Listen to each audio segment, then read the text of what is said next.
उत्तर प्रदेश में मिली बीजेपी की प्रचंड जीत के बाद बीजेपी नेता और कार्यकर्ता दोनों के हौसले बुलंद हैं। जीत का जश्न लखनऊ से लेकर दिल्ली तक मनाया जा रहा है और इस सब के बीच योगी कैबिनेट 2.0 की तस्वीर पर सियासी चर्चा शुरू हो गई है।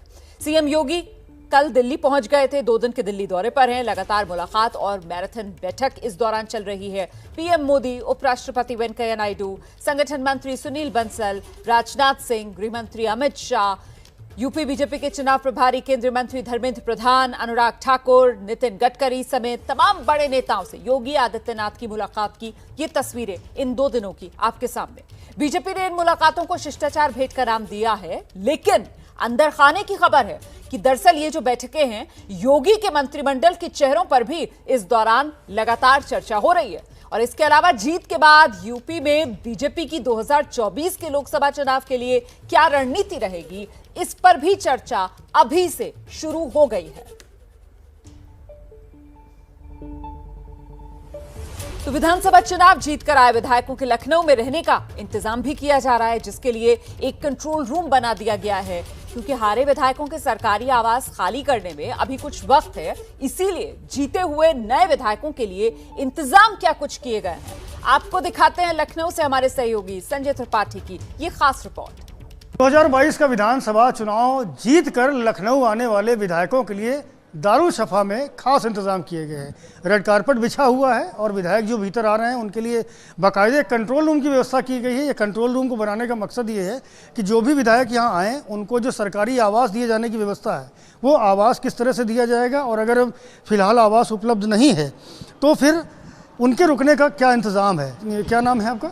अवनीश राठौर। राठौर साहब, इस तरफ कैमरे की तरफ देख के बताइएगा कि क्या इंतजाम किए गए हैं। लगातार विधायकों का लखनऊ आना तो हो रहा होगा।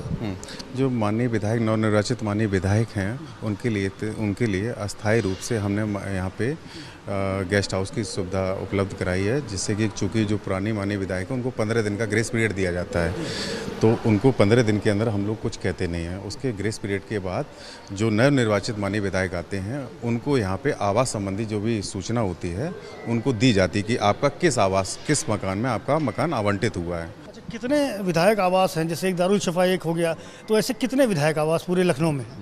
एक दारुल-शफ़ा है। दारुल-शफ़ा में 4 विंग्स हैं। एक दारुल-शफ़ा खंड आ है और दूसरा खंड बा है, एक नया दारुल-शफ़ा है और दूसरा पुराना दारुल-शफ़ा है। इसके अलावा एक OCR का बिल्डिंग है जिसमें करीब 150 से मकान है, बहुखंडी है, और आपका एक नवनिर्मित दारुल-शफ़ा है।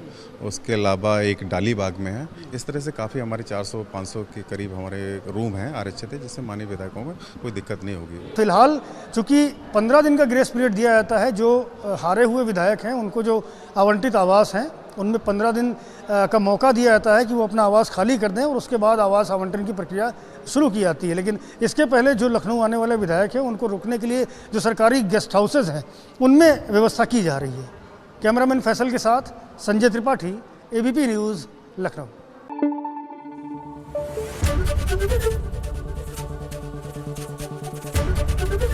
ABP न्यूज़ आपको रखे आगे।